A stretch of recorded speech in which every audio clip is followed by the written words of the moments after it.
My dear children, once again welcome to our physics class. Hope you all are fine over there. So in the previous session we had discussed about some of the mechanical properties of fluids. We discussed about the streamline flow and turbulent flow. We also discussed about Pascal's law and its applications. Equation of continuity is very important. Equation of continuity, that derivation is very important. So practice that derivation very well. Okay, so today we are going to the new concept of this chapter, that is viscosity. And you are familiar with this term viscosity. So what do you mean by viscosity? Viscosity is the property of a fluid that resists the force tending to cause the fluid to flow. It is analogous to friction in solids. You know very well that friction always tries to oppose the motion of an object. Friction acts opposite to the direction of motion of the object. Similarly, in fluids, the frictional force is known as viscosity or viscous force. It is the property of a fluid that resists the force tending to cause the fluid to flow. That means it is the property that resists the motion of the fluid. That is viscosity, and it is similar to frictional force in solids. Now, just consider one example. Consider two glasses, one filled with water and the other filled with honey. Water will flow down the glass very rapidly, isn't it? Whereas honey won't. This is because honey is more viscous than water. Therefore, in order to make honey flow, we need to apply greater amount of force because honey has the property to resist the motion. Okay, so if we think about water and glycerin, we will feel the same. Glycerin won't flow easily just like water. So glycerin is more viscous than water. Okay, so that is viscosity. Any force or anything that resists the flow of liquids or gases. Okay. Viscosity comes into play when there is relative motion between the layers of the fluid. Okay. The different layers are not moving at the same pace. You know that the different layers of fluid won't move at the same pace. So, viscosity comes into play whenever there is a relative motion between the layers of the fluid. Whenever one layer of the fluid moves over the another layer, viscosity comes into play. Now, what do you mean by coefficient of viscosity? See, coefficient of viscosity is the measure of degree to which a fluid resists flow under an applied force. That means we know that viscosity is the property that resists the flow or motion of fluids, but coefficient of viscosity is the measure of degree to which a fluid resists flow under an applied force. This means how much resistance does a fluid have to its motion. And it is defined as the ratio of shearing stress to the strain rate. Okay, so coefficient of viscosity is defined as the ratio of shearing stress to the strain rate, and it is denoted by the symbol neta. Okay, so what is coefficient of viscosity? It is the measure of degree to which a fluid resists flow under an applied force. That means how much does that fluid resist the flow. Okay, that extent is measured by coefficient of viscosity. And how will you define coefficient of viscosity? It is defined as the ratio of shearing stress to the strain rate, and it is denoted by neta. So let's try to derive an expression for the coefficient of viscosity neta. Here, just look at the figure. Here, a portion of the liquid having the shape A, B, C, D is considered, and this liquid is enclosed between two glass plates. Okay, so here a layer of liquid ABCD is considered, which is enclosed between two glass plates. Now, what is the distance between the plates? The distance between the plates is L. So this is L. That is the distance between the glass plates. Now, when this liquid flows, it takes the shape A, E, F, D. This is A, E, F, D. Because if we push the upper glass plate along by applying a force towards right, what happens? Only the upper layer of the liquid will move. So here upper layer of the liquid is BC and it has been displaced to this points. So B has been displaced to E and the point C has been displaced to F. So now this is the shape of that liquid layer. Okay, so initially the liquid layer is enclosed between two glass plates A, B, C, D. When a force is applied on the upper plate alone, keeping the lower plate fixed towards the right, what happens? Only the upper layer of the liquid will move towards the right. So the upper layer of the liquid has been displaced from BC to EF. Now the layer of the liquid is A, E, F, D. Okay, so how much displacement has occurred? B has been displaced to E and let that displacement be delta X. So that is shown here. Delta X is the displacement. And let the upper glass plate has been moved with a velocity V within a time T, delta T. So what will be the distance traveled? You know that distance is equal to velocity into time. So here the velocity is V. So the time will be delta T. Hence distance is equal to velocity into time, V into delta T. So that is the displacement occurred to the layer of liquid or occurred to this glass plate within a time delta T. Now here we can see these arrows. These arrows represent the velocities of different layers of the liquid. So here we can see one thing. All the layers of the liquid are not moving with the same speed, isn't it? So here when you consider the lower layer of the liquid AD, that is fixed. Lower layer of the liquid has not been displaced. So its velocity will be 0. Its velocity is very, very less because lower glass plate has not been displaced. No forces applied on the lower glass plate. So the layer which is in close contact with the lower glass plate will not move. So the layer AD, which is the lowermost portion of the liquid layer, will not move. Hence its velocity will be very, very less. And as we move upwards from AD to in the upward direction, what happens? The velocity of the liquid layers starts to increase. And finally, when we reach the top layer, the velocity of the liquid layer will be maximum because the upper glass plate is moving with a velocity V. So the layer which is in close contact with the upper glass plate also move with the same velocity. So as we move upwards from the layer AD to EF, the velocity of the liquid layer starts to increase. And that increase in the velocity is denoted by this arrow. You can see the length of the arrow is being increased as we move upwards. Okay, so the increase in length indicates the increase in the magnitude of velocity as we move upwards. So that's why viscosity comes into play, because different layers of the liquid moves with different velocity. Now we can come back to our coefficient of viscosity. So what is shearing stress? Shearing stress is force by area. We had already studied the expression to find out shearing stress in our previous chapter, that is mechanical properties of solids. So shearing stress is equal to force by area. Next is strain rate. Strain, what is the expression for shearing strain?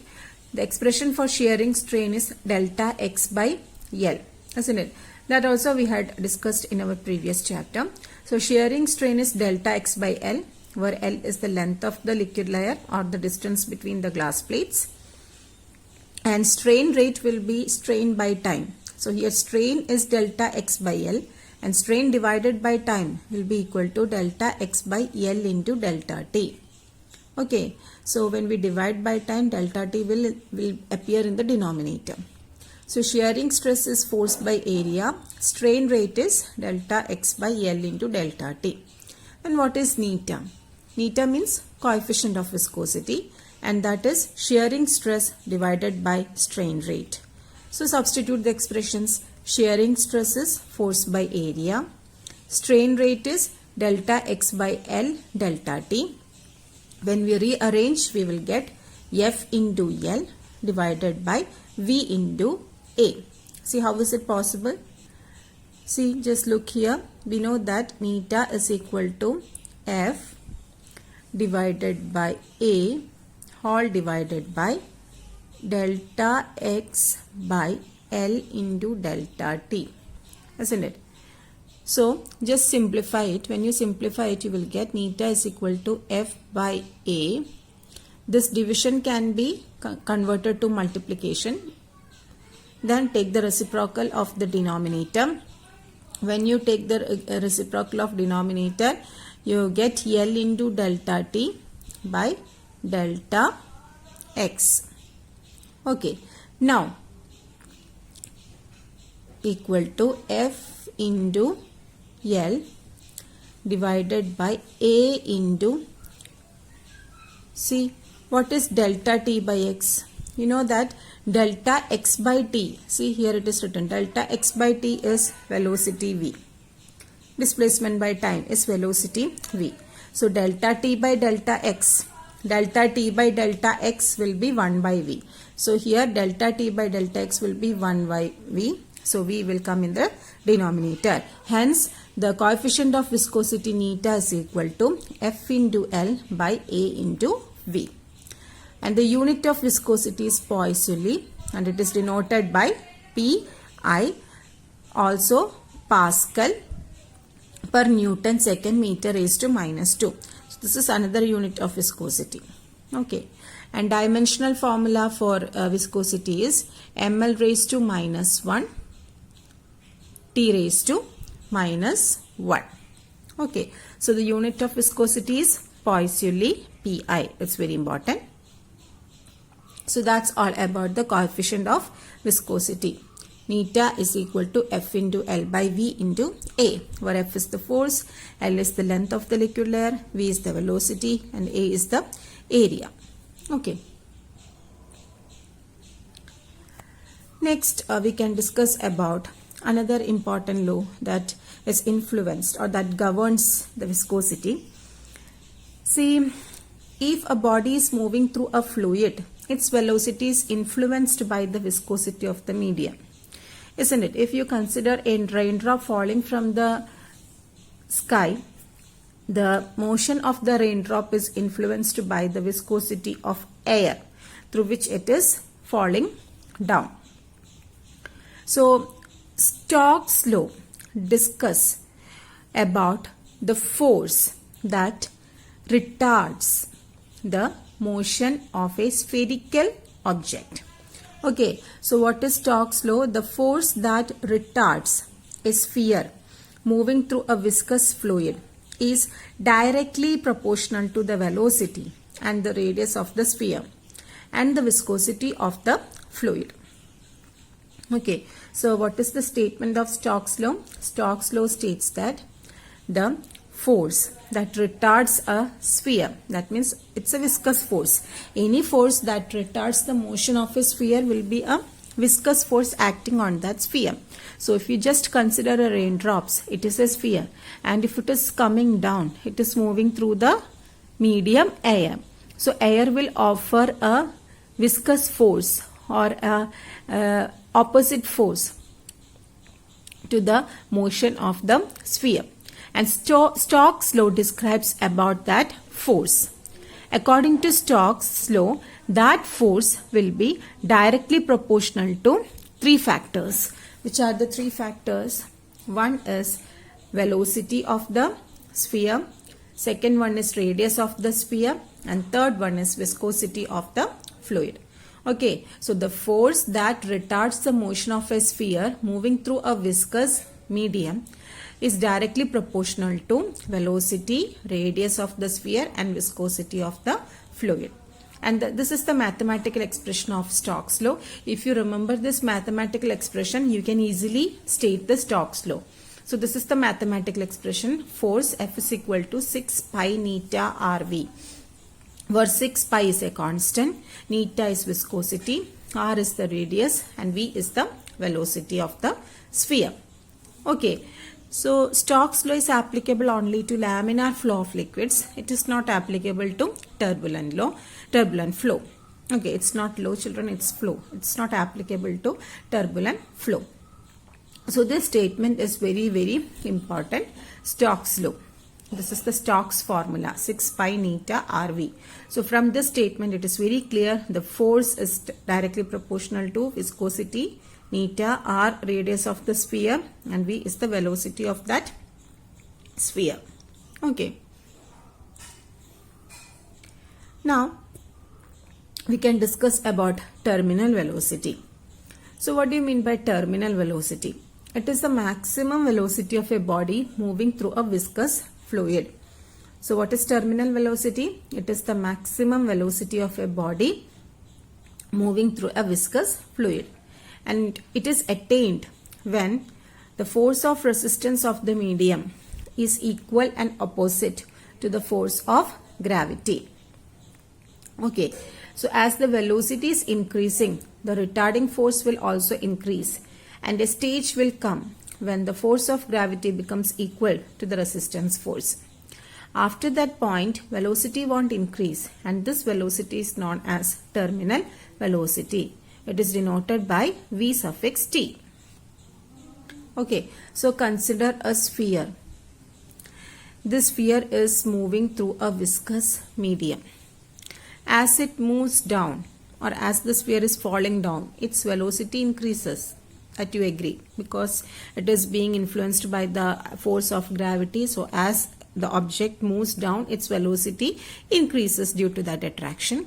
And as the velocity increases, the retarding force, because since the sphere is moving through a viscous medium, it will experience a viscous force or the retarding force, and that retarding force will be opposite to the direction of motion of that object.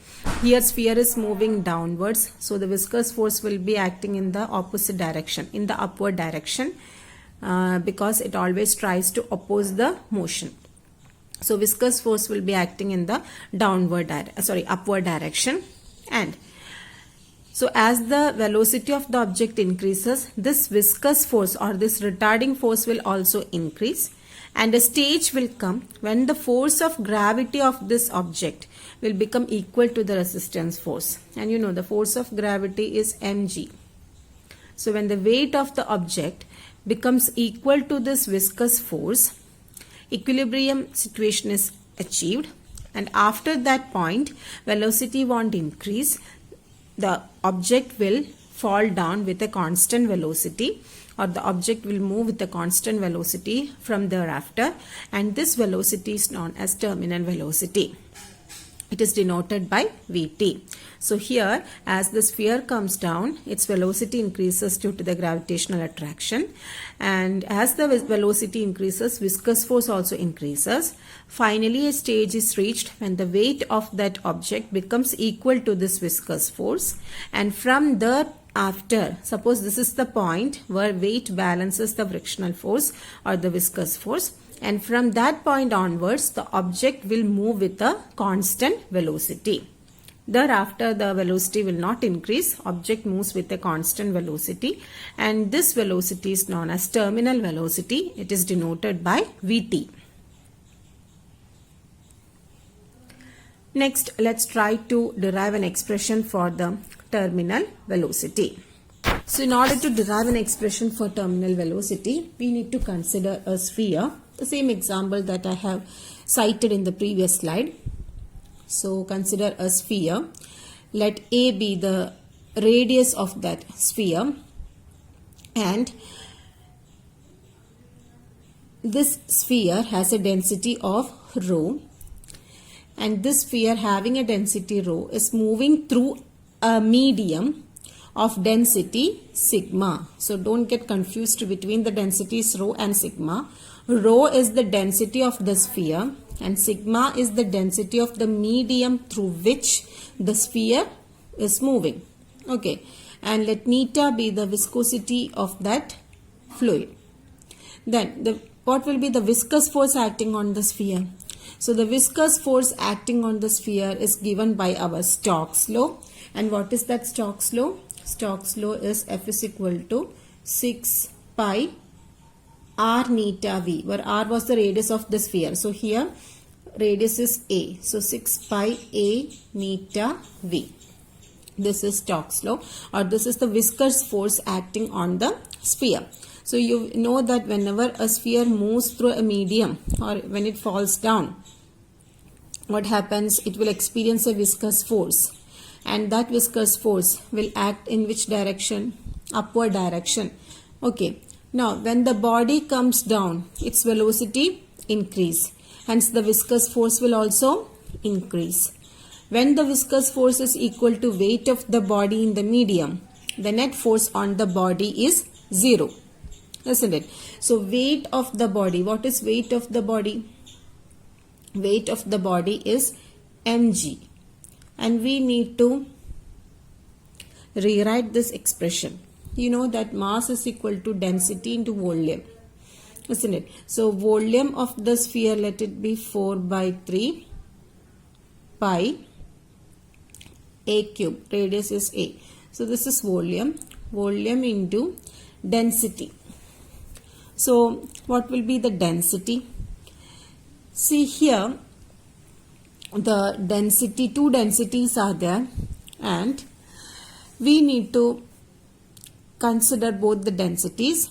So the density of the sphere is rho, and it is moving through another medium of density sigma.